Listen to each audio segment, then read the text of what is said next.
Hi friends, ഞാനിന്ന് പറയാൻ പോകുന്നത് ഈ റീസെന്റായി റിലീസായ ലെനിൻ എന്ന മൂവിയുടെ കഥയാണ്. കഥ ആരംഭിക്കുന്നത് മഹാഭാരതത്തിലെ പാണ്ഡവർ അജ്ഞാതവാസത്തിലായിരുന്ന കാലഘട്ടത്തിൽ നിന്നാണ്. വിരാട രാജാവിന്റെ ആക്രമണത്തിൽ യുധിഷ്ഠിരന്റെ നെറ്റിയിൽ മുറിവേറ്റ് രക്തമൊഴുകുന്നു. ആ രക്തം ഭൂമിയിൽ വീണാൽ ഓരോ തുള്ളിക്കും 1 വർഷം വരൾച്ച ഉണ്ടാകുമെന്ന വിശ്വാസം നിലനിന്നിരുന്നു. പാണ്ഡവരുടെ അജ്ഞാതവാസം പൂർത്തിയായാൽ വീണ്ടും വനവാസം അനുഭവിക്കേണ്ടി വരുമെന്നറിയാമായിരുന്നിട്ടും ദ്രൗപദി സ്വന്തം സുരക്ഷയേക്കാൾ ജനങ്ങളുടെ ജീവിതത്തെക്കുറിച്ചാണ് ചിന്തിച്ചത്. നിലത്തേക്ക് രക്തം വീഴാതെ അവൾ തന്റെ വസ്ത്രത്തിൽ അത് ശേഖരിക്കുന്നു. അതുകൊണ്ട് തന്നെ ചിറ്റൂരിലെ ജനങ്ങൾ ദ്രൗപദിയെ മഴയും സമൃദ്ധിയും നൽകുന്ന ദേവതയായി ആരാധിച്ചു പോന്നു. മഹാഭാരതത്തിലെ 18 പർവ്വങ്ങളുടെയും കുരുക്ഷേത്ര യുദ്ധത്തിലെ 18 ദിവസങ്ങളുടെയും ഓർമ്മ നിലനിർത്തിയാണ് 18 ദിവസം നീളുന്ന ഭാരതമിട്ട ഉത്സവം അവിടെ നടക്കുന്നത്. രഥത്തിന്റെ ആകൃതിയിലുള്ള ഈ വിശുദ്ധ സ്ഥലത്ത് ഒരു തുള്ളി രക്തം പോലും വീഴാൻ പാടില്ലെന്നതാണ് പ്രധാന നിയമം. അങ്ങനെ ഒരു ഉത്സവത്തിനിടയിലാണ് വിശന്ന് വളർന്ന ഒരു അനാഥ ബാലൻ അവിടെ എത്തുന്നത്. എഗുവ രാമപുരവും ദിഗുവ രാമപുരവും തമ്മിൽ കൊടിയുയർത്തുന്നതിനെ ചൊല്ലിയുള്ള തർക്കം കാരണം നിവേദ്യം പോലും വിതരണം ചെയ്യാൻ കഴിയാതെ എല്ലാവരും കാത്തു നിൽക്കുകയാണ്. വിശന്ന ബാലനോട് കൊടി ഉയർത്തിയ ശേഷമേ ഭക്ഷണം നൽകാൻ കഴിയൂ എന്ന് പറയും. എന്നാൽ തർക്കം അവസാനിക്കാതെ നീളുമ്പോൾ ആരുടെയും അനുവാദം കാത്തു നിൽക്കാതെ ബാലൻ തന്നെ മുന്നോട്ട് വന്ന് ആ കൊടി ഉയർത്തുന്നു. അവൻ കൊടി ഉയർത്തിയതിന് പിന്നാലെ വർഷങ്ങൾക്ക് ശേഷം ആദ്യമായി മഴ പെയ്യും. എല്ലാവരും അതിനെ ദൈവത്തിന്റെ അനുഗ്രഹമായും ശുഭസൂചനയായും കാണുന്നു. അവിടെ ഉണ്ടായിരുന്ന ഒരു സ്ത്രീ ബാലനോട് അവന്റെ മാതാപിതാക്കളെ കുറിച്ച് ചോദിക്കും. ഞാൻ അനാഥനാണ് അമ്മയെന്ന് അവൻ പറയും. അതിന് ആ സ്ത്രീ നൽകുന്ന മറുപടി അവന്റെ ജീവിതം തന്നെ മാറ്റിമറിക്കും. എന്നെ അമ്മയെന്ന് വിളിച്ച നീ എങ്ങനെ അനാഥനാകുമെന്നാണ് ആ സ്ത്രീ അവനോട് ചോദിക്കുന്നത്. അങ്ങനെ വിശന്നു നടന്ന ആ ബാലന് ഒടുവിൽ ഒരു കുടുംബവും അമ്മയുടെ സ്നേഹവും ലഭിക്കുന്നു. അവിടെ സീൻ കട്ട് ചെയ്ത് വർഷങ്ങൾക്ക് ശേഷം ഒരു ജയിലാണ് കാണിക്കുന്നത്. 108 നമ്പർ തടവുകാരനായ ലെനിൻ മോചിതനാവുകയാണ്. ജയിലിൽ കഴിയുമ്പോൾ സഹ തടവുകാർക്ക് അവൻ മഹാഭാരതത്തിന്റെ കഥ പറഞ്ഞു കൊടുത്തിരുന്നു. എന്നാൽ കഥ പൂർത്തിയാകുന്നതിന് മുൻപ് മോചനം ലഭിക്കും. കഥ പാതി വഴിയിൽ ഉപേക്ഷിച്ച് പോകുന്നതിനെ കുറിച്ച് ചോദിക്കുമ്പോൾ ആ കഥ പൂർത്തിയാക്കാൻ തന്നെയാണ് ഞാൻ പോകുന്നതെന്ന ഒരു ഉറച്ച മറുപടിയാണ് ലെനിൻ അവർക്ക് നൽകുന്നത്. അവനെ സ്വീകരിക്കാൻ ആരും എത്തിയിരുന്നില്ല. വിശ്വസ്തനായ ഒരു നായ മാത്രമാണ് അവനായി അവിടെ കാത്തിരിക്കുന്നത്. ട്രെയിനിൽ ആ നായയോടൊപ്പം യാത്ര ചെയ്യുമ്പോൾ ജയിലിനുള്ളിൽ അവൻ ചുവരിൽ വരച്ചുപോയ ഒരു വലിയ ചിത്രം പോലീസുകാരുടെ ശ്രദ്ധയിൽപ്പെടും. ലെനിന്റെ പേര് കേൾക്കുമ്പോൾ തന്നെ ചിലർ ശപിക്കുകയും മറ്റു ചിലർ ഭയപ്പെടുകയും ചെയ്യുന്നു. അവന്റെ അധ്യായം അവസാനിച്ചുവെന്ന് ഗ്രാമം കരുതിയിരുന്നുവെങ്കിലും ലെനിൻ വീണ്ടും തിരിച്ചെത്തിയിരിക്കുകയാണ്. ജയിലിൽ നിന്നിറങ്ങി അവൻ നേരെ പോകുന്നത് ആളുകൾ ഒത്തുകൂടിയ ഒരു കള്ളു ഷാപ്പിലേക്കാണ്. ലെനിനാണ് വന്നിരിക്കുന്നത് കണ്ട് അവിടെയുള്ളവർ ഭയപ്പെടുമ്പോൾ അവിടുത്തെ ജോലിക്കാരനായ ഒരു കുട്ടി നിങ്ങൾ എന്തിനാണ് ഇപ്പോൾ തിരിച്ചു വന്നതെന്ന് ചോദിക്കും. എന്താണ് ശരിക്കും നിങ്ങളുടെ ജീവിതത്തിൽ സംഭവിച്ചതെന്നും ആ കുട്ടി അവനോട് ചോദിക്കും. തന്റെ കഥയുടെ തുടക്കം കുരുക്ഷേത്രം എന്ന വാക്കിൽ നിന്നാണെന്ന് പറഞ്ഞുകൊണ്ട് അവനെ കുറിച്ച് പറയാൻ തുടങ്ങും. എല്ലാം ആരംഭിക്കുന്നത് ഗ്രാമമൂപ്പനായ നാദമുനിയുടെ മരണത്തോടെയാണ്. മരണം സംഭവിച്ചിട്ടും ഭാരതമിട്ട ഉത്സവം നിർത്തിവെക്കാനാകില്ല. അതൊരു കുടുംബത്തിന്റെ ചടങ്ങല്ല, മുഴുവൻ ഗ്രാമത്തിന്റെയും പാരമ്പര്യമാണ്. അതിനാൽ ആഘോഷങ്ങൾ പതിവ് പോലെ തുടരുന്നു. ഈ അവസരത്തിൽ ജയമ്മ, അതായത് ലെനിനെ ദത്തെടുത്ത് വളർത്തിയ അവരാണ് ഈ ജയമ്മ, ഒരു പ്രതിജ്ഞയെടുക്കും. അവരുടെ ഹസ്ബൻഡായ നാദമുനിയാണ് ഇപ്പോൾ മരിച്ചിരിക്കുന്നത്. എന്നാൽ അവരുടെ പ്രതിജ്ഞ ഇങ്ങനെയായിരുന്നു: ഉത്സവം അവസാനിക്കുന്നതുവരെ നെറ്റിയിലെ കുങ്കുമം നീക്കം ചെയ്യില്ലെന്ന്. ഭാരതമിട്ടയിലെ ഏറ്റവും വലിയ ബഹുമതിയാണ് ധർമ്മരാജൻ എന്ന സ്ഥാനം. ഓരോ കുടുംബത്തിനും ഒരിക്കൽ ആ പദവി ലഭിക്കാനുള്ള അവസരമുണ്ട്. ഒരാൾ ധർമ്മരാജാവായാൽ പിന്നീട് ആ പദവി തന്നെ കുടുംബത്തിന്റെ പേരായി മാറും. അതുകൊണ്ട് ഗ്രാമത്തിലെ പലരും ആ സ്ഥാനത്തിനായി മത്സരിക്കുന്നു. അവരിൽ പ്രധാനിയായിരുന്നു രാജുലു. ധർമ്മരാജാവാകണമെന്ന വലിയ ആഗ്രഹമുള്ള അവനെ സ്വന്തം കുടുംബം തന്നെ നിരന്തരം അപമാനിക്കുന്നു. അവിഹിതമായി ജനിച്ചവനാണെന്നും കുടുംബത്തിലെ ആരും ജീവിച്ചിരിക്കുന്നിടത്തോളം അവന് ധർമ്മരാജാവാകാൻ കഴിയില്ലെന്നുമാണ് ജയമ്മ അവനോട് പറയുന്നത്. ആ അപമാനം അവന്റെ മനസ്സിൽ ആഴത്തിലുള്ള മുറിവായി മാറും. ഇതിനിടെ കഥയിലെ മറ്റു പ്രധാനപ്പെട്ട കഥാപാത്രങ്ങളെയും പരിചയപ്പെടും. ദിഗുവ രാമപുരത്തിന്റെ ആദരണീയനായ ഗ്രാമമൂപ്പനാണ് നീലകണ്ഠൻ. അതേസമയം ഗ്രാമത്തിലെ തന്ത്രശാലിയായ ദാമോദരൻ എന്നയാളെ മഹാഭാരതത്തിലെ ശകുനിയെ ഓർമ്മിപ്പിക്കുന്ന കഥാപാത്രമായി കാണിക്കുന്നത്. നല്ല മനസ്സുള്ള വ്യക്തിയായാണ് ലെനിനെ കാണിക്കുന്നത്. ലെനിന്റെ ചുറ്റും നിരവധി യുവാക്കളുണ്ട്. കണ്ണയ്യ, ബാലാജി, ശ്രീനിവാസ്ലു, ദ്വാരക, മുരളി തുടങ്ങിയവർ. ഇവരാണ് അവന്റെ അടുത്ത സുഹൃത്തുക്കളും. ഭാരതമിട്ടയിലെ ആഘോഷങ്ങൾ പുരോഗമിക്കുന്നതിനിടെ രാഷ്ട്രീയത്തിന് ഇടപെടൽ ആരംഭിക്കും. MLA രാഘവ റെഡ്ഡിയുടെ കട്ടൗട്ട് ആ അമ്പലത്തിനുള്ളിൽ സ്ഥാപിക്കാൻ അദ്ദേഹത്തിന്റെ ആളുകൾ ശ്രമിക്കും. എന്നാൽ ലെനിൻ അതിനെ ശക്തമായി എതിർക്കുന്നു. പാരമ്പര്യത്തിനും വിശ്വാസത്തിനും പ്രാധാന്യമുള്ള ഈ മണ്ണിൽ രാഷ്ട്രീയവും കട്ടൗട്ടുകളും അനുവദിക്കാനാവില്ലെന്ന് അവൻ വ്യക്തമാക്കും. രാഘവ റെഡ്ഡിയുടെ ആളുകൾ അവനെ ഭീഷണിപ്പെടുത്തിയിട്ടും ലെനിൻ പിന്മാറില്ല. ഒടുവിൽ കട്ടൗട്ട് നീക്കം ചെയ്യാൻ ലെനിൻ ആവശ്യപ്പെടുന്നുണ്ടെങ്കിലും അവർ അത് ചെയ്യാൻ തയ്യാറാകാത്തതിനാൽ ലെനിൻ തന്നെ ആ കട്ടൗട്ട് താഴെയിറക്കും. ലെനിന്റെ നിലപാട് വളരെ വ്യക്തമാണ്. ഭാരതമിട്ടയുടെ വിശുദ്ധ മണ്ണിൽ ഒരു തുള്ളി രക്തം പോലും വീഴാൻ പാടില്ല. എന്നാൽ ഇതോടെ MLA രാഘവ റെഡ്ഡിക്കും അയാളുടെ ആളുകൾക്കും ലെനിനോട് അതിയായ പക തോന്നുകയാണ്. MLA രാഘവ റെഡ്ഡിയുടെ കൂടെ ഉണ്ടായിരുന്ന ഒരാളാണ് തുളസി എന്ന ഇയാളും ലെനിനെ എങ്ങനെയെങ്കിലും ഒതുക്കണമെന്ന ലക്ഷ്യത്തോടെ നടക്കുന്നയാളാണ്. അതേസമയം 100ാമത് ഭാരതമിട്ട ഉത്സവം ആരംഭിക്കുകയാണ്. രാമനും രാവണനും തമ്മിലുള്ള പ്രതീകാത്മക പോരാട്ടത്തെ അനുസ്മരിപ്പിക്കുന്ന ചടങ്ങുകളും ആഘോഷങ്ങളും കൊണ്ട് ഗ്രാമം മുഴുവൻ ഉത്സവ ലഹരിയിലാകുന്നു. ഭക്തിയും പാരമ്പര്യവും ദ്രൗപദിയിലുള്ള വിശ്വാസവും മഴയ്ക്കായുള്ള പ്രതീക്ഷയും ചേർന്ന് ഭാരതമിട്ടയുടെ മഹത്വം കൂടുതൽ ഉയർത്തുന്നു. ഇതിനിടയിലാണ് ഈ കഥയിൽ ഭാരതി എത്തുന്നത്. ഒരു കുട്ടിയുടെ ഐസ്ക്രീം ഒരു പെൺകുട്ടി എടുത്തുകൊണ്ടു പോകുന്നു.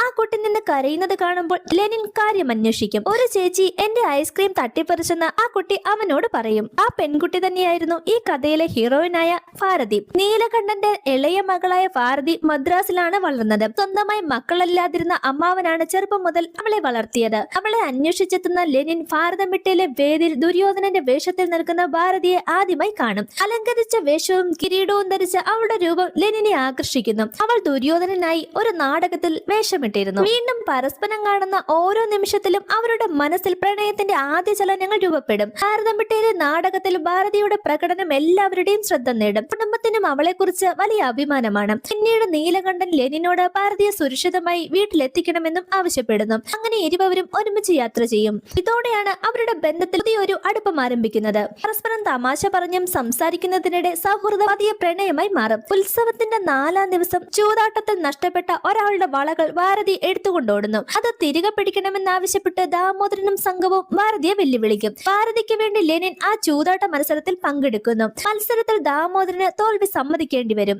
നിബന്ധന പ്രകാരം 1 വർഷം ചൂതാട്ടം നിരോധിക്കണമെന്നായിരുന്നു ഭാരതിയുടെ ആവശ്യം. അങ്ങനെ ഭാരതി ആ മത്സരത്തിൽ ജയിച്ചതിനാൽ തന്നെ അവരുടെ നിബന്ധന പ്രകാരം 1 വർഷത്തേക്ക് ദാമോദരൻ ചൂതാട്ടം അവിടെ നടത്തില്ലെന്ന് ഉറപ്പ് പറയുന്നു. എന്നാൽ ഈ തീരുമാനത്തോടെ ദാമോദരന്റെ വലിയൊരു വരുമാന മാർഗമാണ് ഇല്ലാതായത്. സോ ഈ സംഭവത്തോടെ ദാമോദരന് ഭാരതിയോടും തീരാത്ത പകയാകും. ആദ്യമായി അവൻ ഭാരതമിട്ടയിലെത്തിയപ്പോൾ വിശന്നു തളർന്ന ലെനിൻ ആദ്യമായി ഭക്ഷണവും അഭയവും നൽകിയത് വസന്തിന്റെ കുടുംബമായിരുന്നു. അതായത് ജയമ്മയുടെ മകനാണ് ഈ വസന്ത്. സ്വന്തം അമ്മയുടെ സ്നേഹത്തോടെ അവനെ സ്വീകരിച്ചതും അതേ കുടുംബം തന്നെയാണ്. വസന്ത് ഉന്നത പഠനത്തിനായി മദ്രാസിലേക്ക് പോയപ്പോഴും അവന്റെ അമ്മയെ സഹായിക്കാനായി ലെനിൻ ഗ്രാമത്തിൽ തന്നെ തുടർന്നിരുന്നു. വർഷത്തിൽ ഒരിക്കൽ മാത്രം വീട്ടിലെത്തുന്ന വസന്തിനോടുള്ള ലെനിന്റെ ആഴത്തിലുള്ള സ്നേഹവും സഹോദര ബന്ധവും കാണിക്കും. വർഷങ്ങൾക്ക് ശേഷം വസന്ത് നിർമ്മിച്ച സൗജന്യ ആശുപത്രിയുടെ ഉദ്ഘാടന ചടങ്ങ് നടക്കുന്നു. വസന്തിന്റെ അമ്മ റിബൺ മുറിച്ച് ആശുപത്രി ഉദ്ഘാടനം ചെയ്യും. ലെനിനെയും വസന്തിനെയും അപമാനിക്കാൻ രാഘവ റെഡ്ഡി ആസൂത്രണം ചെയ്തിരുന്നെങ്കിലും നീലകണ്ഠനും കുടുംബത്തിനും ലഭിക്കുന്ന ആദരവ് അവന്റെ പദ്ധതികളെ പരാജയപ്പെടുത്തുന്നു. അപമാനിതനായ രാഘവ റെഡ്ഡിക്ക് അവിടെ നിന്ന് മടങ്ങേണ്ടതായി വരും. തന്റെ ഓഫീസിൽ മദ്യപിച്ചുകൊണ്ട് രാഘവ റെഡ്ഡി കടുത്തോപത്തിലായിരുന്നു. ലെനിൻ തന്റെ കട്ടൌട്ട് നീക്കം ചെയ്തതും വസന്ത് തന്നെ പരസ്യമായി അപമാനിച്ചതും അയാൾക്ക് സഹിക്കാനാകുന്നില്ല. അപ്പോഴാണ് വർഷങ്ങൾക്ക് മുൻപുള്ള ഒരു രഹസ്യം അവൻ വെളിപ്പെടുത്തുന്നത്. പഞ്ചായത്തിൽ തനിക്കെതിരെ നിലകൊണ്ട വസന്തിന്റെ പിതാവിനെ ആസൂത്രിതമായ ഒരു അപകടത്തിലൂടെ കൊലപ്പെടുത്തിയത് താനാണെന്ന് രാഘവ റെഡ്ഡി സമ്മതിക്കും. ഈ തവണ ലെനിനെയും വസന്തിനെയും ഒരുമിച്ച് ഇല്ലാതാക്കുമെന്നും അയാൾ പ്രതിജ്ഞ ചെയ്യുന്നു. ആ ഉത്സവത്തിനിടയിൽ തന്നെ ഭാരതി തന്റെ ഇഷ്ടം ലെനിനോട് തുറന്നു പറയുന്നു. അത് കേൾക്കാനായിരുന്നു അത്രയും നാള് ലെനിനും കാത്തിരുന്നത്. അങ്ങനെ അവർ തമ്മിൽ പ്രണയത്തിലാകും. ഭാരതിയുടെ ചേച്ചിയായ നീലകണ്ഠന്റെ മൂത്ത മകൾ വൈദേഹിയുടെ വിവാഹം വസന്തുമായി നടത്താൻ കുടുംബം തീരുമാനിക്കുന്നു. എന്നാൽ വൈദേഹി മറ്റൊരാളെ സ്നേഹിക്കുന്നുണ്ടായിരുന്നു. വിവാഹത്തിന് തൊട്ടു മുൻപ് അവൾ ആരോടും പറയാതെ വീട്ടിൽ നിന്നും അയാൾക്കൊപ്പം ഒളിച്ചോടി പോകുന്നു. താൻ സ്നേഹിക്കുന്ന ആളോടൊപ്പം പോകുകയാണെന്ന് പറഞ്ഞ് ഒരു കത്ത് അവൾ അച്ഛനായ നീലകണ്ഠന് വേണ്ടി എഴുതി വെച്ചിരുന്നു. വൈദേഹിയുടെ ഈ തീരുമാനം കുടുംബത്തിന്റെ അഭിമാനത്തിന് വലിയ ആഘാതമാകും. മകളുടെ ഈ തീരുമാനത്തോടെ നഷ്ടപ്പെട്ട കുടുംബമാനം വീണ്ടെടുക്കാൻ ഭാരതിയെ വസന്തിന് വിവാഹം കഴിപ്പിച്ചു കൊടുക്കാൻ വീട്ടുകാർ തീരുമാനിക്കും. എന്നാൽ യഥാർത്ഥത്തിൽ വൈദേഹിക്ക് എന്താണ് സംഭവിച്ചതെന്ന സത്യം മറ്റൊന്നായിരുന്നു. ഭാരതമിട്ടയുടെ വിശുദ്ധ പാരമ്പര്യത്തിന് കളങ്കം ഉണ്ടാകാതിരിക്കാനും കുടുംബത്തിന്റെ രഹസ്യം പുറത്തറിയാതിരിക്കാനും ജയന്തിയുടെ കൂട്ടരും വൈദേഹിയെയും അവളുടെ കാമുകനെയും പിന്തുടർന്നിരുന്നു. കാട്ടിൽ വെച്ച് ഇരുവരെയും ക്രൂരമായി ആക്രമിച്ച് അവർ കൊലപ്പെടുത്തുകയും ചെയ്തു. തന്റെ മകനെ ഉപേക്ഷിച്ച് മറ്റൊരുത്തനോടൊപ്പം അവൾ ഇറങ്ങിപ്പോയതിന്റെ ദേഷ്യമായിരുന്നു ജയമ്മയ്ക്ക് അവളോടുണ്ടായിരുന്നത്. പിന്നീട് യഥാർത്ഥ സംഭവം മറച്ചുവെക്കാൻ വൈദേഹി പ്രണയിച്ചയാളോടൊപ്പം ഒളിച്ചോടിയെന്ന രീതിയിൽ ഒരു വ്യാജക്കത്ത് തയ്യാറാക്കി കൈകളിൽ എത്തിച്ചതും ജയമ്മയുടെ പ്ലാനായിരുന്നു. ഭാരതി ലെനിനെയാണ് സ്നേഹിക്കുന്നതെന്ന് അറിയുന്ന അവന്റെ അടുത്ത സുഹൃത്തുക്കൾ ഈ വിവാഹത്തെ ശക്തമായി എതിർക്കും. എന്നാൽ ലെനിൻ തന്റെ പ്രണയത്തെക്കാൾ വലുതായി കാണുന്നത് വസന്തിനെയും വസന്തിന്റെ കുടുംബത്തോടുമുള്ള കടപ്പാടായിരുന്നു. തനിക്ക് അമ്മയെയും ഒരു കുടുംബത്തെയും നൽകി ജീവിതം മാറ്റിമറിച്ചത് വസന്തിന്റെ കുടുംബമാണെന്ന് ലെനിൻ അവരോട് പറയും. വസന്തിന്റെ തല കുനിയാൻ താൻ ഒരിക്കലും കാരണമാകില്ലെന്നും അതിനായി സ്വന്തം പ്രണയം പോലും ഉപേക്ഷിക്കാൻ താൻ തയ്യാറാണെന്നും അവൻ സുഹൃത്തുക്കളോട് പറയുന്നു. ലെനിൻ തന്റെ വികാരങ്ങൾ ഉള്ളിലൊതുക്കി നിൽക്കുമ്പോൾ മറുവശത്ത് വധുവായി അണിഞ്ഞൊരുങ്ങിയ ഭാരതി വിവാഹ മണ്ഡപത്തിലേക്ക് എത്തും. എന്നാൽ എന്നാൽ അവിടെ വെച്ച്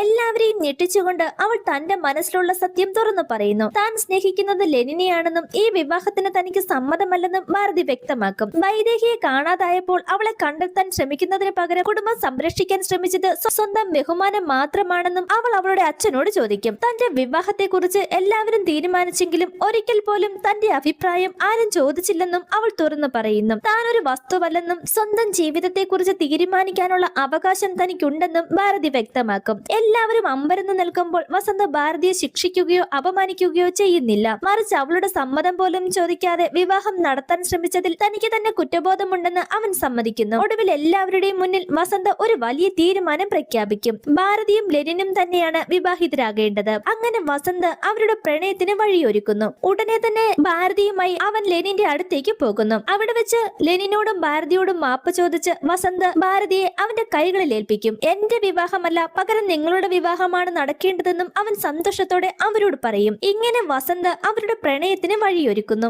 എന്നാൽ ഈ സന്തോഷത്തിന് അധികം ആയുസുണ്ടായിരുന്നില്ല. രാഘവ റെഡ്ഡിയും അയാളുടെ ആളുകളും ചേർന്ന് ലെനിനെയും വസന്തിനെയും ഇല്ലാതാക്കാൻ വലിയൊരു ആക്രമണം ആസൂത്രണം ചെയ്യുന്നു. അന്ന് രാത്രി അവിടെ വെച്ച് തന്നെ അവരെ രാഘവ റെഡ്ഡിയുടെ ആളുകൾ ക്രൂരമായി ആക്രമിക്കുന്നുണ്ട്. എന്നാൽ ലെനിൻ ശത്രുക്കളോട് പോരാടുന്നതിനിടയിൽ വസന്തിന് ഗുരുതരമായി കുത്തേൽക്കും. വസന്തിന്റെ ജീവൻ രക്ഷിക്കാനായി ഭാരതിയും ലെനിനും ചേർന്ന് അവനെ കാറിൽ ഹോസ്പിറ്റലിലേക്ക് കൊണ്ടുപോകുന്നു. വീണ്ടും പ്രസന്റ് ടൈം കാണിക്കുമ്പോൾ ആ ഷാപ്പിനുള്ളിൽ ലെനിനോട് ആ കുട്ടി നിങ്ങളെ കൊല്ലാൻ ആളുകളെ അയച്ചത് ആരാണെന്ന് ചോദിക്കും. രാഘവ റെഡ്ഡിയാണോ അതോ ദാമോദരനോ എന്ന സംശയം അവൻ ഉന്നയിക്കുന്നു. അവന്റെ ചോദ്യങ്ങൾ കേട്ടുകൊണ്ട് ലെനിൻ പതുക്കെ അവന്റെ അടുത്തേക്ക് നീങ്ങും. ആ കുട്ടിയുടെ കണ്ണിൽ പെട്ടെന്ന് ഭയവും ആകാംക്ഷയും നിറയും. ഒടുവിൽ ലെനിൻ ആ സത്യം തുറന്നു പറയുന്നു. വസന്തിനെ കൊല്ലാൻ ആളുകളെ അയച്ചത് ആരാണെന്ന് പറയുന്നതിന് മുൻപ് ഒരു കഥ പറയാം. ലെനിന്റെ വാക്കുകളോടെ മുറിയിൽ നിശബ്ദത വീണ്ടും പടരും. വർഷങ്ങൾക്ക് മുൻപ് ഒരു കാട്ടിൽ ഒരു പുലി ഉണ്ടായിരുന്നു. ഒരു പോരാട്ടത്തിൽ ഗുരുതരമായി പരിക്കേറ്റ് അത് ഇരുണ്ടൊരു ഗുഹയ്ക്കുള്ളിലേക്ക് പിൻവാങ്ങി. പിന്നീട് വർഷങ്ങളോളം ആരും അതിനെ കണ്ടില്ല. എന്നാൽ ഇപ്പോൾ ആ പുലി വീണ്ടും കാട്ടിലേക്ക് തിരിച്ചെത്തിയിരിക്കുന്നു. ഒരു വശത്ത് ഒരിക്കലും പൂർണ്ണമായി സുഖപ്പെടാത്ത മുറിവും മറുവശത്ത് അടങ്ങാത്ത വിശപ്പുമായിരുന്നു അതിന്റെ ശക്തി. കാട്ടിലെ എല്ലാ ജീവികളെയും വേട്ടയാടാനുള്ള പദ്ധതിയുമായി അത് പുറത്തേക്ക് വരുന്നു. തന്ത്രപൂർവ്വം കാട്ടിലെ മൃഗങ്ങളെയെല്ലാം ഒരിടത്തേക്ക് കൂട്ടിച്ചേർക്കുന്നു. തങ്ങൾ എല്ലാവരും ഒന്നിച്ചാൽ ആ പുലിയെ കീഴടക്കാമെന്ന് ആ മൃഗങ്ങൾ കരുതും. എന്നാൽ അവർക്കറിയാത്ത ഒരു സത്യമുണ്ടായിരുന്നു. ലെനിൻ കഥ പറയുന്നത് നിർത്തി ചുറ്റുമുള്ളവരെ നോക്കും. ആ സമയം ലെനിന്റെ ശത്രുക്കളായ രാഘവ റെഡ്ഡിയും തുളസിയും ദാമോദരനും അതുകൂടാതെ അവരുടെ ഗുണ്ടകളുമെല്ലാം ആ ഷാപ്പിനുള്ളിൽ തന്നെ ഉണ്ടായിരുന്നു. അവരെ ഉദ്ദേശിച്ചു തന്നെയാണ് ലെനിൻ ഈ കഥ ആ കുട്ടിയോട് പറയുന്നത്. തക്കം കിട്ടിയാൽ അവിടെ വെച്ച് തന്നെ ലെനിനെ കൊല്ലാനായിരുന്നു അവരുടെ പ്ലാൻ. വസന്തിനെ കൊല്ലാൻ ആളെ അയച്ചത് ആരാണെന്ന് നീ എന്നോട് ചോദിച്ചില്ലേ? ആ വ്യക്തിയെ ഞാൻ കൂടെ തന്നെ കൊണ്ടുവന്നിട്ടുണ്ടെന്ന് പറഞ്ഞ് ലെനിന്റെ കയ്യിലുണ്ടായിരുന്ന ബാഗ് അയാൾ മേശപ്പുറത്തേക്ക് വെക്കും. പെട്ടെന്ന് ചുറ്റുമുള്ളവർ വളരെ ഭയത്തോടെ അതിലോട്ട് നോക്കുന്നു. ജയിലിൽ നിന്നിറങ്ങിയ ലെനിൻ നേരെ പോയത് രാജലുവിന്റെ വീട്ടിലേക്കായിരുന്നു. അവിടെ എത്തി ഒരക്ഷരം പോലും മിണ്ടാതെ ലെനിൻ അയാളുടെ തല വെട്ടിയെടുക്കുന്നു. അയാളുടെ തലയുമായിട്ടാണ് ലെനിൻ ആ കള്ളു ഷാപ്പിലേക്ക് എത്തിയത് തന്നെ. എല്ലാവരുടെയും കാണെ രാജലുവിന്റെ മുറിച്ച തല ലെനിൻ ബാഗിൽ നിന്നും പുറത്തെടുത്ത് മേശപ്പുറത്തേക്ക് വെക്കും. ഇത് കണ്ടതോടെ ഷാപ്പിലുണ്ടായിരുന്നവരും ഗുണ്ടകളും ആകെ ഷോക്ക്ഡാകും. ബഹളം ഉയരുന്നതിനിടെ ലെനിൻ എല്ലാവരോടും മിണ്ടാതിരിക്കാൻ കൈകൊണ്ട് ആംഗ്യം കാണിക്കുന്നു. ഇതിനുശേഷം കഥ വീണ്ടും സെൻട്രൽ ജയിലിലാണ് കാണിക്കുന്നത്. ജയിലിന്റെ ചുവരിൽ ലെനിൻ വരച്ച വിശ്വരൂപത്തിന്റെ ചിത്രം കാണിക്കും. അർജുനൻ സ്വന്തം ബന്ധുക്കളെ കൊല്ലുന്നതിൽ മടിച്ചപ്പോൾ കൃഷ്ണൻ ധർമ്മം നടപ്പാക്കാൻ അവനെ പ്രേരിപ്പിച്ചതുപോലെ ലെനിനും തന്റെ മുന്നിലുള്ള എല്ലാവരെയും ഒരേ വേദിയിലേക്ക് എത്തിച്ചിരിക്കുകയാണെന്ന് പോലീസ് ഓഫീസർ കോൺസ്റ്റബിളിനോട് പറയും. മേശപ്പുറത്തിരുന്ന് രാജലുവിന്റെ തല ലെനിൻ താഴേക്ക് തള്ളിയിടുന്നു. തുടർന്ന് താൻ വെട്ടാനിരിക്കുന്ന 100 തലകളിൽ ആദ്യത്തേതാണ് ഇതെന്നും അവൻ ഉച്ചത്തിൽ പറയും. ഇനി 99 പേർ കൂടി ബാക്കിയുണ്ട്. വീണ്ടും ഫ്ലാഷ് ബാക്ക് കാണിക്കുന്നു. എങ്കിലും രാജലു എങ്ങനെയാണ് ലെനിന്റെ ശത്രുവായതെന്നാണ് ഇനി കാണിക്കാൻ പോകുന്നത്. നേരത്തെ ലെനിനെയും ഭാരതിയെയും ഒന്നിപ്പിക്കാൻ ശ്രമിക്കുന്ന ആളായാണ് രാജലുവിനെ നമ്മൾ കണ്ടത്. എന്നാൽ അവന്റെ യഥാർത്ഥ ലക്ഷ്യം വസന്തിനെ ഇല്ലാതാക്കുക എന്നതായിരുന്നു. അതിനു പിന്നിൽ പല കാരണങ്ങളും ഉണ്ടായിരുന്നു. ജയമ്മ നിരന്തരം രാജലുവിനെ അവിഹിതത്തിൽ ഉണ്ടായവൻ എന്നൊക്കെ പറഞ്ഞ് കളിയാക്കിയിരുന്നല്ലോ. അതുപോലെ കുടുംബത്തിന്റെ യഥാർത്ഥ അവകാശിയായി അയാളെ അംഗീകരിക്കാതിരിക്കുകയും അതിലുപരി എന്റെ കുടുംബം ജീവിച്ചിരിക്കുന്നിടത്തോളം നിനക്ക് ധർമ്മരാജൻ എന്ന പദവി ലഭിക്കില്ലെന്നും ജയമ്മ അവനോട് തുറന്നു പറഞ്ഞിരുന്നു. ആ പദവിയോട് അതിയായ ആഗ്രഹമുള്ള രാജലുവിന്റെ മനസ്സിൽ ഈ വാക്കുകൾ വലിയ പകയായി മാറി. കുടുംബത്തിലെ എല്ലാവരെയും ഇല്ലാതാക്കിയാൽ ധർമ്മരാജൻ എന്ന പദവി സ്വാഭാവികമായും തനിക്ക് ലഭിക്കുമെന്നും അവൻ കണക്കുകൂട്ടി. വൈദേഹിയെ കാട്ടിൽ വെച്ച് ഇല്ലാതാക്കാൻ ജയമ്മ ആളുകളെ അയച്ചത് രാജലുവിന് അറിയാമായിരുന്നു. അന്ന് അവിടെ നടന്ന സംഭവങ്ങൾ അവൻ നേരിട്ട് കണ്ടിരുന്നു. വൈദേഹി കാമുകനോടൊപ്പം ഒളിച്ചോടുന്ന വ്യാജകഥ സൃഷ്ടിച്ചാണ് സംഭവം മറച്ചുവെച്ചതെന്നും അവൻ അറിയാമായിരുന്നു. ഈ രഹസ്യം പുറത്തു വന്നാൽ ജയമ്മയും കുടുംബവും പ്രതിസന്ധിയിലാകുമെന്നും രാജലു കണക്കുകൂട്ടും. അതേസമയം വസന്തിനെയും ഇല്ലാതാക്കാനുള്ള അവസരത്തിനായി അവൻ കാത്തിരുന്നു. എന്നാൽ രാജീവിന് വസന്തിനോട് യഥാർത്ഥ സ്നേഹമുണ്ടായിരുന്നു. സ്നേഹം പ്രകടിപ്പിക്കാൻ ശ്രമിച്ച ഓരോ തവണയും അവനിൽ നിന്നും രാജീവിന് ലഭിച്ചത് അപമാനവും അവഗണനയും മാത്രമായിരുന്നു. അതോടെ സ്നേഹം പതിയെ വെറുപ്പായി മാറും. ഭാരതിയും വസന്തും തമ്മിലുള്ള വിവാഹം നടക്കാൻ ഒരുങ്ങുന്ന സമയത്ത് തന്നെ വസന്തിനെ ഇല്ലാതാക്കാനുള്ള പദ്ധതി രാജലു തയ്യാറാക്കി. എന്നാൽ സംഭവങ്ങൾ അവന്റെ കണക്കുകൂട്ടലുകൾക്കനുസരിച്ച് നടന്നില്ല. ഭാരതി വിവാഹത്തിന് വിസമ്മതിക്കുകയും ലെനിനോടുള്ള പ്രണയം തുറന്നു പറയുകയും ചെയ്തതോടെ വസന്തിന് മറ്റൊരു തീരുമാനം എടുക്കേണ്ടി വന്നു. ഭാരതിയെയും ലെനിനെയും ഒന്നിപ്പിക്കാൻ അവൻ തന്നെ മുന്നോട്ടിറങ്ങി. പിന്നീട് ഗുരുതരമായി പരിക്കേറ്റ വസന്തിനെ ലെനിൻ ആശുപത്രിയിൽ എത്തിച്ച് ജീവൻ രക്ഷിക്കുന്നു. രക്ഷപ്പെട്ട വസന്ത ലെനിനോട് ഭാരതിയെ വിവാഹം കഴിക്കാൻ ആവശ്യപ്പെടും. എന്നാൽ ലെനിൻ നേരെ ഭാരതിയെ കൂട്ടിക്കൊണ്ട് നീലകണ്ഠന്റെ വീട്ടിലെത്തും. നീലകണ്ഠനെ കാര്യങ്ങൾ ബോധ്യപ്പെടുത്തി അദ്ദേഹത്തിന് സമ്മതം നേടിയ ശേഷം ഇരുവരും വിവാഹിതരാകുന്നു. തുടർന്ന് ലെനിനും ഭാരതിയും സന്തോഷകരമായ ദാമ്പത്യ ജീവിതം ആരംഭിക്കുന്നു. അടുത്ത വർഷത്തെ ഭാരതമിട്ട ഉത്സവം വീണ്ടും എത്തുന്നു. തീക്കുണ്ടം ഒരുക്കുന്ന സമയത്ത് ഒരു അസാധാരണ സംഭവം ഗ്രാമവാസികളുടെ ശ്രദ്ധയിൽപ്പെടും. സാധാരണയായി അണയേണ്ട തീ ഏകദേശം 1 മാസത്തോളം തുടർച്ചയായി കത്തിക്കൊണ്ടിരിക്കുകയാണ്. അതിനെ കെടുത്തുന്നത് ഗ്രാമത്തിന് ദോഷകരമാകുമെന്ന് കരുതി നാട്ടുകാർ ഭയപ്പെടുന്നു. എന്തോ വലിയ ദുരന്തം സംഭവിക്കാൻ പോകുന്നതിന്റെ സൂചനയായിട്ടാണ് അവർ ഇതിനെ കാണുന്നത്. വസന്തിനോടുള്ള രാജലുവിന്റെ പക എത്രത്തോളം ആഴത്തിലുള്ളതാണെന്ന് മനസ്സിലാക്കിയ ദാമോദരനും കൂട്ടരും അവനോടൊപ്പം ചേരുന്നു. വസന്തിനെ ഇല്ലാതാക്കാനുള്ള നീക്കത്തിൽ തങ്ങൾ പിന്തുണ നൽകാമെന്നും അവർ ഉറപ്പു നൽകും. അതേസമയം വസന്തിന്റെ ആശുപത്രിയിലെ ഒരു ജോലിക്കാരനെയും രഹസ്യമായി അവരോടൊപ്പം ചേർക്കുന്നു. വസന്തിന്റെ ഓരോ നീക്കവും നിരീക്ഷിച്ച് അവൻ ശത്രുക്കൾക്ക് വിവരം കൈമാറാൻ തുടങ്ങും. അതിനിടയിൽ ഭാരതി പെട്ടെന്ന് ബോധം കെട്ട് വീഴും. ആശുപത്രിയിൽ പരിശോധന നടത്തിയപ്പോൾ അവൾ പ്രഗ്നന്റ് ആണെന്ന് മനസ്സിലാകുന്നു. ഈ സന്തോഷ വാർത്ത വസന്ത ലെനിനെയും ഭാരതിയെയും അറിയിക്കും. ആശുപത്രിയിൽ നിന്ന് എല്ലാവരും ഒരുമിച്ച് വീട്ടിലേക്ക് മടങ്ങുന്നതിനിടെ ഭാരതിയുടെ സുഹൃത്തായ ഒരു പെൺകുട്ടിയെ വിഷം കഴിച്ച നിലയിൽ ഗ്രാമവാസികൾ ആശുപത്രിയിൽ എത്തിക്കുന്നത്. പ്രണയബന്ധത്തെ തുടർന്നാണ് അവൾ വിഷം കഴിച്ചതെന്ന് കുടുംബം കരഞ്ഞുകൊണ്ട് പറയും. പെൺകുട്ടിയെ ഉടനെ ചികിത്സയ്ക്കായി വസന്ത് മാറ്റുന്നു. ചികിത്സ കഴിഞ്ഞ് പുറത്തു വരുന്ന വസന്ത് അവൾ അപകടനില തരണം ചെയ്തിട്ടുണ്ടെന്നും കുറച്ചു സമയം നിരീക്ഷണവും വിശ്രമവും ആവശ്യമാണെന്നും കുടുംബത്തെ അറിയിക്കുന്നു. അതിനുശേഷം ഭാരതിയും ലെനിനും വസന്തും ഒരുമിച്ചാണ് വീട്ടിലേക്ക് മടങ്ങുന്നത്. പോകുന്ന വഴിയിൽ കാടിനടുത്തുള്ള ഒരാൾക്ക് ഇൻസുലിൻ എടുക്കാനുണ്ടെന്നും അതുകൊണ്ട് താൻ ഇവിടെ ഇറങ്ങിക്കൊള്ളാമെന്നും വസന്ത് അവരോട് പറയും. നിങ്ങൾ സേഫായി എത്രയും പെട്ടെന്ന് വീട്ടിലെത്താനും വസന്ത് പറയുന്നുണ്ട്. അങ്ങനെ അവര് പോയതിനു ശേഷം വസന്ത് കാടിനടുത്തുള്ള ആ പേഷ്യന്റിന്റെ വീട്ടിലേക്ക് പോകുന്നു. എന്നാൽ വസന്ത് ഉറപ്പായും ഇങ്ങോട്ട് വരുമെന്ന് മനസ്സിലാക്കി അവനെ ഇല്ലാതാക്കാൻ അവന്റെ ശത്രുക്കൾ അവിടെ തന്നെ ഒരു കെണി ഒരുക്കിയിട്ടുണ്ടായിരുന്നു. അവനെ അപകടപ്പെടുത്താനായി ഒരു നൂൽക്കമ്പി നീളത്തിൽ അവർ വലിച്ചു കിട്ടിയിരുന്നു. എന്നാൽ ഇത് വസന്തിന്റെ ശ്രദ്ധയിൽപ്പെടുകയും തന്നെ അപായപ്പെടുത്താൻ ഇവിടെ ആളുകൾ ഒളിച്ചിരിപ്പുണ്ടെന്ന് അവന് മനസ്സിലാവുകയും ചെയ്യും. പക്ഷെ ഭയപ്പെടുന്നതിന് പകരം അവൻ ശാന്തമായി ഒരിടത്തിരിക്കുന്നു. തന്റെ ചുറ്റുമുള്ള ഓരോരുത്തരുടെയും സ്ഥാനം കൃത്യമായി മനസ്സിലാക്കി അവരോട് അവൻ സംസാരിക്കാൻ തുടങ്ങും. അവിടെ വെച്ച് വസന്ത് തന്റെ ഭൂതകാലത്തിലെ മറ്റൊരു സത്യം തുറന്നു പറയുന്നു. ഗ്രാമത്തിലെത്തിയ ആദ്യ കാലത്ത് തന്നെ നീലകണ്ഠന്റെ ഇളയ മകളായ ഭാരതിയെ കണ്ടപ്പോൾ വസന്തിന് അവളോട് ആകർഷണം തോന്നിയിരുന്നു. ഭാരതി മദ്രാസിലാണ് പഠിക്കുന്നതെന്ന് അറിഞ്ഞതോടെ അവളുടെ പിന്നാലെ പോകുകയും അവളെ നിരീക്ഷിക്കുകയും ചെയ്തിരുന്നു. എന്നാൽ തന്റെ പ്രണയം അവളോട് തുറന്നു പറഞ്ഞിരുന്നില്ല. പിന്നീട് വസന്ത് ഗ്രാമത്തിലേക്ക് തിരിച്ചെത്തുമ്പോൾ ഭാരതിയുടെ സഹോദരിയായ വൈദേഹിയുമായി വിവാഹം ഉറപ്പിക്കുന്ന സാഹചര്യമാണ് ഉണ്ടായത്. എന്നാൽ ഈ വിവാഹത്തിൽ തനിക്ക് താല്പര്യമില്ലെന്ന് അവൻ ജയമ്മയോട് തുറന്നു പറയുന്നു. കാരണം തനിക്കിഷ്ടം ഭാരതിയാണെന്ന് അവൻ വ്യക്തമാക്കും. ഭാരതിയെ സ്വന്തമാക്കാനുള്ള തന്റെ ആഗ്രഹം വസന്ത് അമ്മയോട് അങ്ങനെ തുറന്നു പറയുന്നു. ചെറുപ്പം മുതൽ താൻ ഒന്നും ആവശ്യപ്പെട്ടിട്ടില്ലെന്നും ആദ്യമായി ചോദിക്കുന്ന കാര്യം ഭാരതിയാണെന്നും അവൻ പറയും. വൈദേഹി മറ്റൊരാളെ സ്നേഹിക്കുന്നുവെന്ന കാര്യം ഉപയോഗിച്ച് വിവാഹം മുടക്കാമെന്ന് ജയമ്മയും വസന്തും ആലോചിക്കും. എന്നാൽ കാര്യങ്ങൾ അവർ പ്രതീക്ഷിച്ചതുപോലെ നടക്കില്ല.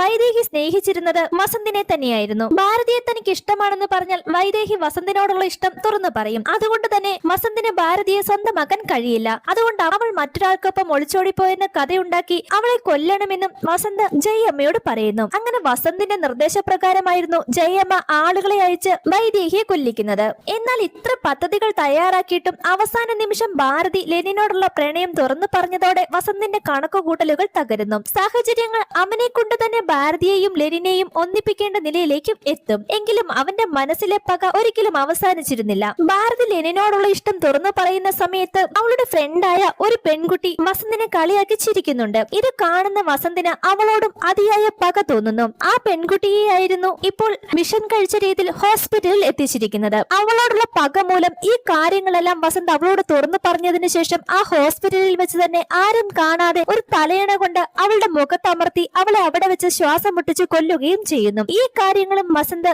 അവനെ കൊല്ലാനായി അവിടെ കാത്തുനിന്നവരോട് പറയുന്നുണ്ട്. ഭാരതമിട്ട ഉത്സവത്തിൽ ആരംഭിച്ച ലെനിന്റെയും ഭാരതിയുടെയും പ്രണയം അതേ ഉത്സവത്തിൽ തന്നെ അവസാനിപ്പിക്കണമെന്ന് വസന്ത് തീരുമാനിക്കുന്നു. ഉത്സവം അവസാനിക്കാൻ തീക്കുണ്ടം അണയ്ക്കേണ്ടതുണ്ടെങ്കിലും താൻ പറയുന്നത് വരെ ആ തീ അണയ്ക്കാൻ പാടില്ലെന്ന് അവൻ നിർദ്ദേശിച്ചിരുന്നു. തീ കത്തിക്കൊണ്ടിരിക്കാനായി പ്രത്യേകമായി ചില വസ്തുക്കൾ ഉപയോഗിച്ചിരുന്നതായും അങ്ങനെയാണ് ആ തീക്കനൽ അണയാതെ അവിടെ ഉണ്ടായിരുന്നതെന്നും വസന്ത് വെളിപ്പെടുത്തുന്നു. തന്റെ മുന്നിൽ നിൽക്കുന്ന ശത്രുക്കൾക്ക് വസന്ത് പിന്നീട് ഓരോ വാഗ്ദാനങ്ങൾ നൽകുന്നുണ്ട്. എന്റെ പ്രതികാരം പൂർത്തിയാക്കാൻ തന്റെ കൂടെ നിന്നാൽ ഓരോരുത്തർക്കും അവർ ആഗ്രഹിക്കുന്നതെല്ലാം നൽകാമെന്നും വസന്ത് പറയും. രാജുലുവിന് ധർമ്മരാജൻ എന്ന പദവി വേണമെങ്കിൽ അത് ഞാൻ തന്നെ നൽകുമെന്നും രാജുലുവിനോട് വസന്ത് പറയുന്നു. രാഘവ റെഡ്ഡിക്ക് രാഷ്ട്രീയ പിന്തുണയും ജനങ്ങളുടെ പിന്തുണയും ആവശ്യമാണെങ്കിൽ അതും താൻ ഒരുക്കി കൊടുക്കാമെന്നും വസന്ത് ഉറപ്പ് നൽകുന്നു. ഇങ്ങനെ ഓരോരുത്തരുടെയും ആഗ്രഹങ്ങൾ മനസ്സിലാക്കി അവരെ തന്റെ പക്ഷത്തേക്ക് കൊണ്ടുവരികയായിരുന്നു അവന്റെ തന്ത്രം. അങ്ങനെ അവരെല്ലാവരും വസന്തിനൊപ്പം ചേരുന്നു. അവസാനം ഭാരതമിട്ട ഉത്സവത്തിനിടയിൽ തന്നെ ആക്രമണം നടത്താൻ എല്ലാവരും തീരുമാനിക്കും. രാഘവ റെഡ്ഡി പോലീസിനെ വിളിച്ച് ഉത്സവ സ്ഥലത്ത് എന്ത് സംഭവിച്ചാലും ഒരു പോലീസുകാരനും അവിടെ എത്തരുതെന്ന് കർശന നിർദ്ദേശം നൽകുന്നു. അതേസമയം ലെനിന്റെ കൂടെയുള്ള ആളുകളെ വസന്തിന്റെ സംഘം ഓരോരുത്തരെ തട്ടിക്കൊണ്ടു പോകും. ഇതിനിടയിൽ ലെനിനൊപ്പം ഉണ്ടായിരുന്ന ഒരു സുഹൃത്തിനെ ഒരു ലോറി പാഞ്ഞെത്തി ഇടിച്ചു തെറിപ്പിക്കുന്നത്. ലെനിൻ ഓടിയെത്തുമെങ്കിലും അവന്റെ ജീവൻ രക്ഷിക്കാനാകില്ല. ആ ലോറിയിൽ ഉണ്ടായിരുന്ന ഡ്രൈവർ മറ്റാരുമായിരുന്നില്ല, വസന്തിന്റെ ഹോസ്പിറ്റലിൽ ഉണ്ടായിരുന്ന ഒരു ജീവനക്കാരനായിരുന്നു. ഭാരതിയുടെ സുഹൃത്തിനെ അവൻ തലയണി ഉപയോഗിച്ച് ശ്വാസം മുട്ടിച്ച് കൊന്ന കാര്യവും ആ ജോലിക്കാരൻ ലെനിനോട് പറയുന്നു. ശരിക്കും ഇതെല്ലാം വസന്തിന്റെ പ്ലാൻ തന്നെയായിരുന്നെന്നും അയാൾ വെളിപ്പെടുത്തും. ഇത് കേട്ടതോടെ ലെനിൻ ആകെ തകർന്നു പോകുന്നു. ഇപ്പോൾ നിങ്ങളുടെ സുഹൃത്തിനെ കൊന്നതും വസന്ത് പറഞ്ഞിട്ടാണെന്നും അയാൾ പറയുന്നു. തന്റെ വിവാഹം തടയാൻ ശ്രമിച്ച ലെനിന്റെ സുഹൃത്തുക്കളെ അടക്കം വസന്ത് കൊന്നുകഴിഞ്ഞെന്നും ഇനി ഭാരതിയെയും മുരളിയെയും കൊല്ലുന്നതിന് മുൻപ് ധൈര്യമുണ്ടെങ്കിൽ വന്ന് രക്ഷിക്കണമെന്നും വസന്ത് ലെനിനെ വെല്ലുവിളിക്കുന്നുണ്ട്. ഇതോടെ വസന്തിന്റെ യഥാർത്ഥ മുഖവും ഇത്രയും കാലം അവൻ നടത്തിയിരുന്ന ഗൂഢാലോചനയും ലെനിന് വ്യക്തമായി മനസ്സിലാക്കുന്നു. ഇനി നടക്കാൻ പോകുന്നത് വെറുമൊരു ഏറ്റുമുട്ടലല്ലെന്നും തന്റെ ജീവിതം തന്നെ തകർത്തവരോടുള്ള അവസാന പോരാട്ടമാണെന്നും ലെനിൻ തിരിച്ചറിയും. ഭാരതിയെ അവൻ കൊല്ലുമെന്ന് ഭീഷണിപ്പെടുത്തിയതിനാൽ ഭാരതി വീട്ടിൽ സുരക്ഷിതയല്ലെന്ന് മനസ്സിലാക്കിയ ലെനിൻ അവളെ ക്ഷേത്രത്തിലെ ശ്രീകോവിലിനുള്ളിൽ സുരക്ഷിതമായി നിർത്തിയ ശേഷമാണ് ഉത്സവ സ്ഥലത്തേക്ക് എത്തുന്നത്. അവിടെ എത്തിയപ്പോൾ വസന്തും കൂട്ടരും അവനെ വളയുന്നു. എന്നാൽ വസന്തിന്റെ പെരുമാറ്റത്തിൽ എന്തോ അസ്വാഭാവികത തോന്നിയ ലെനിൻ സംശയത്തോടെ അവനെ നോക്കും. വസന്ത് ഈ സമയം അവന്റെ മുൻപിൽ നിൽക്കുന്നത് അണിഞ്ഞൊരുങ്ങിയ ഒരു സ്ത്രീ വേഷത്തിലായിരുന്നു. നിന്റെ ഭാര്യയെ നീ സേഫ് ആക്കി, എന്നാൽ അവൾ സുരക്ഷിതയാണോ പോയി നോക്കാനും വസന്ത് ലെനിനെ കളിയാക്കിക്കൊണ്ട് അവനോട് പറയുന്നുണ്ട്. പെട്ടെന്ന് സംശയം തോന്നിയ ലെനിൻ ഉടനെ ക്ഷേത്രത്തിലേക്ക് ഓടുന്നു. അവിടെ തന്റെ സുഹൃത്തായ മുരളി കരഞ്ഞുകൊണ്ട് നിൽക്കുന്നത് അവൻ കാണും. എന്താണ് സംഭവിച്ചതെന്ന് ചോദിച്ചപ്പോൾ വസന്തിന്റെ ആളുകൾ വീട്ടിലെത്തി ഭീഷണിപ്പെടുത്തിയെന്നും തങ്ങൾ പറയുന്നത് അനുസരിച്ചില്ലെങ്കിൽ ഭാരതിയെ കൊന്നുകളയുമെന്ന് പറഞ്ഞെന്നും അവൻ വെളിപ്പെടുത്തുന്നു. ഭയന്നുപോയ സുഹൃത്ത് ലെനിന്റെ മുഖത്തേക്ക് എന്തോ ചുമന്ന കളറുള്ള പൊടി എറിയും. കണ്ണിൽ ആ പൊടി വീണതോടെ ലെനിന് കാഴ്ച നഷ്ടപ്പെടുന്നു. ഭാരതി എവിടെയാണെന്നും അവളോട് എന്താണ് ചെയ്തതെന്നും ചോദിച്ച് അവൻ നിലവിളിക്കും. അതിനിടെ വസന്തും കൂട്ടരും ലെനിന്റെ അടുത്തെത്തും. കാഴ്ചയില്ലാത്ത അവസ്ഥയിലും ലെനിൻ വസന്തിനെ ആക്രമിക്കാൻ ശ്രമിക്കും. എന്നാൽ വസന്ത് അവനെ തള്ളി മാറ്റുന്നു. ഭാരതിയെ തനിക്ക് വിട്ടുതരണമെന്നും അവളെ ഒന്നും ചെയ്യരുതെന്നും പറഞ്ഞ് ലെനിൻ വസന്തിന്റെ കാലു പിടിക്കുന്നുണ്ട്. എന്നാൽ അതൊന്നും കേൾക്കാൻ വസന്ത് തയ്യാറായിരുന്നില്ല. ഒടുവിൽ അവനെ കൊല്ലാൻ തന്നെ ലെനിൻ തീരുമാനിക്കും. വസന്തിന്റെ കയ്യിലുണ്ടായിരുന്ന വാള് പിടിച്ചു വാങ്ങി അവൻ വസന്തിനെ ആക്രമിക്കാൻ ശ്രമിക്കുമ്പോൾ വസന്ത് ഉടനെ പിന്നിൽ നിന്നിരുന്ന ഭാരതിയെ അവന്റെ മുന്നിലേക്ക് നിർത്തുന്നു. അങ്ങനെ വസന്ത് ആണെന്ന് കരുതി അവൻ വാൾ ഉപയോഗിച്ച് കുത്തിയത് ഭാരതിയായിരുന്നു. ഭാരതി രക്തത്തിൽ കുളിച്ച് നിലത്തേക്ക് വീഴുന്നു. തന്റെ കൈകൊണ്ട് തന്നെ അവൾ കൊല്ലപ്പെട്ടുവെന്ന ഞെട്ടലിൽ ലെനിൻ തകർന്നു പോകും. ഭാരതിയെ ചേർത്ത് പിടിച്ച് അവൻ നിയന്ത്രണമില്ലാതെ കരയുന്നു. ഒടുവിൽ അവന്റെ കൈയിൽ കിടന്നു തന്നെ ഭാരതി മരിക്കും. ഈ സംഭവമാണ് പിന്നീട് ലെനിനെതിരായ കൊലക്കുറ്റത്തിന് പ്രധാന തെളിവായി മാറുന്നത്. ഭാരതിയുടെ മരണത്തിന് ഉത്തരവാദി എന്ന കുറ്റത്തിൽ ലെനിൻ അറസ്റ്റിലായി ജയിലിലാകുന്നു. അവിടെ കഴിയുന്നതിനിടെ അവന് കാഴ്ച പൂർണ്ണമായും നഷ്ടപ്പെടും. എന്നാൽ വീണ്ടും പ്രസന്റ് ടൈം കാണിക്കുമ്പോൾ ജയിലിൽ നിന്നും പുറത്തിറങ്ങിയ ലെനിൻ തന്നെയാണ് തന്റെ ശത്രുക്കളെയെല്ലാം ആ കള്ളു ഷാപ്പിലേക്ക് വിളിച്ചു വരുത്തിയിരിക്കുന്നത്. അവൻ ഇപ്പോഴും കാഴ്ചയില്ല. വിശ്വസ്തനായ നായയുടെ സഹായത്തോടെയാണ് അവൻ അവിടേക്ക് എത്തിയത്. ഭാരതിയുടെ മരണത്തിന് കാരണക്കാരായ ഒരാളെയും വെറുതെ വിടില്ലെന്ന് ലെനിൻ പ്രഖ്യാപിക്കുന്നു. തുടർന്ന് ആ കള്ളുഷാപ്പിനുള്ളിൽ രൂക്ഷമായ പോരാട്ടം ആരംഭിക്കും. കാഴ്ചയില്ലെങ്കിലും ശബ്ദം, ചലനം, കാലടികളുടെ ദിശ തുടങ്ങിയ സൂക്ഷ്മമായ സൂചനകൾ ഉപയോഗിച്ചാണ് അവൻ ഓരോ ശത്രുവിന്റെയും സ്ഥാനം തിരിച്ചറിയുന്നത്. ആദ്യം ശത്രുക്കൾക്ക് ലെനിന്റെ കാഴ്ച നഷ്ടപ്പെട്ടുവെന്ന കാര്യം മനസ്സിലായിരുന്നില്ല. എന്നാൽ കുറച്ചു സമയത്തിന് ശേഷം അവന് കാഴ്ചയില്ലെന്ന് അവർ തിരിച്ചറിയുന്നു. ശബ്ദമുണ്ടാക്കി അവന്റെ ശ്രദ്ധ മറ്റൊരിടത്തേക്ക് തിരിക്കുകയും പിന്നിൽ നിന്ന് അവനെ ആക്രമിക്കുകയും ചെയ്താൽ അവനെ കീഴടക്കാമെന്ന് അവർ മനസ്സിലാക്കും. എന്നാൽ ജയിലിൽ കഴിയുമ്പോൾ തന്നെ ലെനിൻ ഈ അവസ്ഥയ്ക്കായി സ്വയം പരിശീലിച്ചിരുന്നു. ഒരു തുള്ളി വെള്ളം വീഴുന്ന ശബ്ദം പോലും തിരിച്ചറിഞ്ഞ് അതിന്റെ ദിശ മനസ്സിലാക്കാനുള്ള കഴിവ് അവൻ നേടിയിരുന്നു. അതുകൊണ്ട് ശത്രുക്കൾ ഉണ്ടാക്കുന്ന ഓരോ ചെറിയ ശബ്ദവും അവന് അവരുടെ സാന്നിധ്യത്തിന്റെ സൂചനയായി മാറും. അങ്ങനെ ആ ശബ്ദത്തെ മാത്രം ആശ്രയിച്ച് ലെനിൻ വീണ്ടും പോരാട്ടത്തിലേക്ക് തിരിയുന്നു. ഒരാളുടെ പിന്നാലെ മറ്റൊരാളെ കീഴടക്കി ഒടുവിൽ വസന്തിന്റെ മുന്നിലെത്തും. ഇരുവരും തമ്മിലുള്ള അവസാന ഏറ്റുമുട്ടലിന് ശേഷം വസന്തിനെയും ലെനിൻ വളരെ ക്രൂരമായി കൊന്നുകളയും. എന്നാൽ ആ പോരാട്ടം അവസാനിക്കുമ്പോൾ ലെനിൻ തളർന്ന് നിലത്തേക്ക് വീഴുന്നു. അവന്റെ മനസ്സിൽ വീണ്ടും ഭാരതിയുടെ ഓർമ്മകൾ നിറയും. അവളോടൊപ്പം ചിലവഴിച്ച നിമിഷങ്ങളും അവളുടെ സ്നേഹവും ഓർത്തുകൊണ്ട് അവൻ വേദനയിൽ കരയുന്നു. അപ്പോഴാണ് ആകാശം മാറുന്നത്. ഇടിയും മിന്നലും ശക്തമായി മഴയും പെയ്യാൻ തുടങ്ങുന്നു. മഴ പെയ്യുന്നത് കണ്ട ഗ്രാമവാസികൾ സന്തോഷത്തോടെ ഓടിയെത്തും. അങ്ങനെ കുറെ വർഷങ്ങൾക്ക് ശേഷം ഭാരതമെട്ടയുടെ വിശുദ്ധ മണ്ണിൽ വീണ്ടും മഴ പെയ്യുന്നു. ലെനിന്റെ വരവോടെയും അവന്റെ പോരാട്ടത്തോടെയും ഗ്രാമത്തിന്റെ ദുരിതങ്ങൾക്ക് അവസാനം വന്നുവെന്ന് ജനങ്ങൾ വിശ്വസിക്കുന്നു. മഴയെ ശുഭസൂചനയായി കണ്ട് ഗ്രാമവാസികൾ ലെനിനെ തലയിലേറ്റുന്നു. അതോടെ തന്റെ ജീവിതം തകർത്തവരോടുള്ള പ്രതികാരം അവൻ പൂർത്തിയാക്കുന്നു. മഹാഭാരത യുദ്ധത്തിന് ശേഷം ധർമ്മരാജാവിനൊപ്പം ഒരു നായ മാത്രം ശേഷിച്ചതുപോലെ ഈ യുദ്ധത്തിനൊടുവിലും ലെനിനും അവന്റെ വിശ്വസ്തനായ നായയും മാത്രമാണ് ശേഷിക്കുന്നത്. ഒടുവിൽ ഗ്രാമവാസികൾ ലെനിനെയും അവന്റെ നായയെയും അവിടെ നിന്നും കൂട്ടിക്കൊണ്ടുപോകുന്നു. സ്നേഹവും കുടുംബവും നഷ്ടപ്പെട്ടെങ്കിലും ധർമ്മത്തിനും സത്യത്തിനുമായി പോരാടിയ ലെനിന്റെ കഥ ഇവിടെ അവസാനിക്കുന്നു. വീണ്ടും മറ്റൊരു കഥയുമായി കാണാം. ടാറ്റ.